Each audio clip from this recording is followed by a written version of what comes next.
What's going on, everyone? So, according to Jovan Buha, the Los Angeles Lakers could have already had Jonas Valanciunas as early as 9 days ago, back when the 15th happened. The Lakers could have already acquired him, and that Buha believes that the longer it takes, the less likely that the Lakers are going to actually acquire him.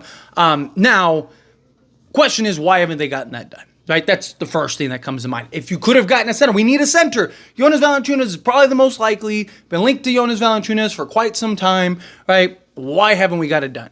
My guess, obviously I don't know, I'm not talking to Rob Pelinka or anything like that, but my guess is the Lakers are waiting to see what's on the market. Obviously, we've gotten reports that the Lakers have this kind of idea of what they want in the backup center position. A big physical presence that can rebound and block shots, right? Like, that's essentially what they want. Valančiūnas is that big presence that can rebound, but he's not the defensive piece that they need. Now, offensively, he's one of the better on the market. Like, Nikola Vucevic is another one that comes to mind. But you look at like Day'Ron Sharpe, even a Walker Kessler, offensively isn't what Jonas Valanciunas is, but they're better defensively. Well, Nikola Vucevic, not so much. But the Lakers clearly want a guy that kind of fits Day'Ron Sharpe's description. The Lakers have been linked to Day'Ron Sharpe and Walker Kessler. They're looking ideally for a guy like that. So my guess is that the Lakers are waiting to see, can they go and acquire a Day'Ron Sharpe? Can they go get a guy like that? What is the cost? And if they can't, I think they'll default to Jonas Valanciunas. However, there are other teams that are interested in Valančiūnas, and there's very real possibility that someone else comes in and swoops up Jonas Valanciunas, and now the Lakers don't get him. And if they don't get Day'Ron Sharpe, or they don't get a Walker Kessler, now you're overpaying for like a Clint Capella or a Nikola Vucevic, right? And I don't mean overpaying like asset-wise, because it doesn't seem like they'll cost a lot asset-wise. But as far as salaries go, to then go get other necessary pieces could be a problem, right? Now, also, the Lakers need a backup center. They don't really need... Look, Anthony Davis, whether we like it or not, he's going to be the starting center. LeBron James is going to be your starting four. Unless you got some insane piece that justifies moving LeBron to the three, it's just how it's going to go, right? If they were to get Zion, then yes, that's a good enough, big enough, more impactful piece that justifies LeBron moving to the three and maybe potentially running the risk of wearing him down, right? But for a Valančiūnas or a Day'Ron Sharpe or even like a Nikola Vucevic, you're probably not moving LeBron to the three in order to do that. It's probably not worth wearing him down and having him have to work twice as hard, particularly on the defensive side of things. And, no matter who you get, if LeBron's, worn down and exhausted or, dealing with injuries and stuff leading into the playoffs, then, you're not winning anything anyway. So that's kind of the dilemma where the Lakers are at. So the Lakers just need a backup center, really. But they need perimeter help more than anything. And this is something that I've talked about pretty much all offseason, all regular season. Like, the perimeter solves pretty much everything.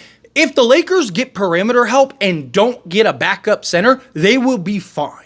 Right? Like, Jackson Hayes, Christian Koloko can fill in those moments, can fill in those spots, right? The Lakers desperately need perimeter help. So that should be the number one priority. And the Lakers have stated, based on reports, that is their number one priority. That they want defensive guards and wings. Like, those are their main focus. Those are their two targets. And centers are next. I agree with that, and I have talked about it and agreed with it long before those reports came out, because if you watch and you look at the analytics, their problem is the perimeter. Teams are taking more threes against the Lakers than anyone. Most of the rebounds that the Lakers are giving up are long ball rebounds. Why? Because teams are jacking up 43s a game against them. I think it's 38 on average, something like 37, 38 on average. Teams are just jacking up threes. And what happens is it hits and you get long ball rebounds. A lot of those rebounds are going over Anthony Davis's head. And guess what? At that point, it's a 50-50 ball and it's a foot race. It's whoever can get to that ball first. And when D'Angelo Russell, Austin Reeves, and Rui Hachimura are the guys out on the perimeter, it's not hard to win those 50-50 balls. It's not hard to run and track down and go get those rebounds. And now the Lakers are at a disadvantage. And then you see them leaking out into transition. You see them, because they can't get back in transition, although they've done a better job lately, but that's been a problem. They don't have the foot speed, the athleticism, the versatility out on the perimeter to defend well enough to allow Anthony Davis to clean things up. If you can defend on the perimeter, then teams now have to get inside, and guess what? You have Anthony Davis to clean it all up. I do believe that the Lakers need a better upgrade at backup center. I'm not saying that they shouldn't. I'm not saying that they don't. Ideally, I would like that. But if it was, hey, spend $20 million on a center, or go get 2, 3, 4 perimeter guys, a guard and, a couple wings, right? Like, I would rather that. I'd rather go get, Brogdon, Kuzma, Cody Martin than spend $20 million on a Nikola Vucevic, right? There's nothing wrong with Vu. He's fine. He's great. I think he would make us a lot better, but he doesn't solve all of the rebound issues, all of the defensive issues, and all of the perimeter issues. Why? Because you need perimeter guys to solve all those things, and Nikola Vucevic doesn't solve those things. So the Lakers are at a problem. The Lakers are at a disadvantage regardless. Going and getting a Valanciunas, yes, would make us, again, better. It would help with the interior rebounding. It would help with the interior physicality, and just have a guy talked about before, I like the constant that Valanciunas provides, right? A guy that when the offense is getting stagnant, nobody can hit shots, things are just not falling your way, you're really struggling, you can dump the ball down to him and he can just go to work, right? You can also pass out of the double team. There are pros and there are cons, don't get me wrong, to Valanciunas. I don't as much as I want the Lakers to rush into at least going and getting a piece, getting a center, they need to make the right move. Last thing you want to do is get a Valanciunas, and then you find out you could have gotten a Day'Ron Sharpe and a Dorian Finney-Smith. Right? And it's wow. We could have gotten those two guys instead of Valanciunas. Valanciunas, right? And, in the moment, everyone's going to be all right, cool. We got a backup center. We got this, that, other. And then if news comes out that the Lakers jumped too soon and ended up getting Valanciunas and they could have gotten a Day'Ron Sharpe and Dorian Finney-Smith, guess what everyone's going to do? Why? What were the Lakers doing? You were patient this whole time, and now look, you had it, but you ended up the chaos ensues once again.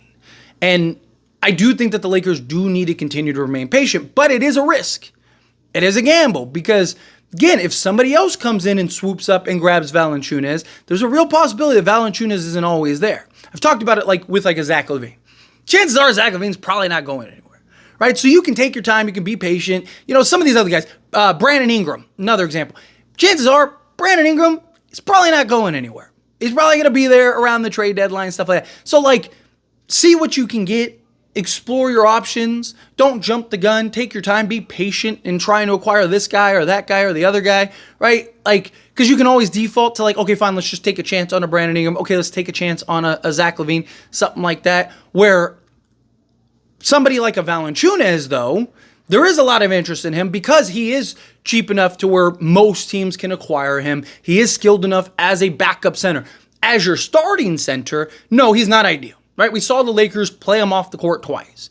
But again, big difference between a guy that you're looking to play 35 to 40 minutes a game as your starting big man, and you need him to have an impact, and you don't really have another option on the bench, and if he gets played off the court, you're in trouble, to what he would be on the Lakers, where he is the backup big man, he is the backup center, and you're only looking for him to play 15 to 20 minutes a game. Oh, and by the way, you also have Anthony Davis, who can mask most of the issues that Valanciunas has, right? Most of the issues and concerns about Valanciunas is the lack of defense. Well, on occasion, you can slot him alongside Anthony Davis. Anthony Davis can play the floor and just clean all that stuff up for you.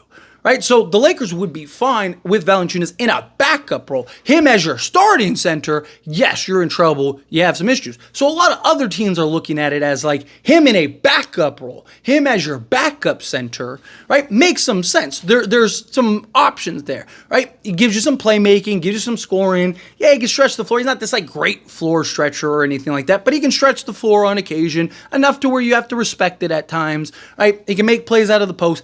He's ideal in a backup role, a big physical center. Defensively, he's not the greatest, but he's going up against backup units and stuff like that anyway on a team like the Lakers. You're fine. You're in good shape, right? it's going to be interesting to see what the Lakers do. Do the Lakers just ultimately kind of cave and just go get the Valanciunas? I also think just based on reports, because we keep getting these reports, and to me it's like, okay, what is the consensus, right? Like, you hear conflicting reports and constant reports all the time, right? But it's like, okay, what is, reporter A, B, C, D, E, F, G all reporting that is consistent? And they've all said that the Lakers are trying to get more than just Valanciunas. Yeah, the Lakers might have been able to already get Valanciunas, but they might not have been able to get a Malcolm Brogdon or Kyle Kuzma or some of these guys that they're interested in. So Lakers may be being patient in order to do that. I don't know. That's a possibility. We'll see. But anyway, as always, this is a discussion, and I pass a question on to you. Let me know your thoughts and opinions down in the comments below. What do you think? How do you feel? What are your thoughts? Do you think that the Lakers should just go get Valanciunas, at least make that first initial move, and then figure out the rest from there? Do you think, no, remain the course, stay patient, Valanciunas isn't it, it's fine if you don't get him? However you feel, whatever your thoughts are, I'd love to hear it either way, so let me know down in the comments below. That being said, if you haven't liked this video, hit that like button. Helps me a lot. It's me enjoy these types of videos, and I truly appreciate it. Not subscribe channel, hit that subscribe button, turn on the bell notifications. Appreciate y'all. See you in the next one. Thank you.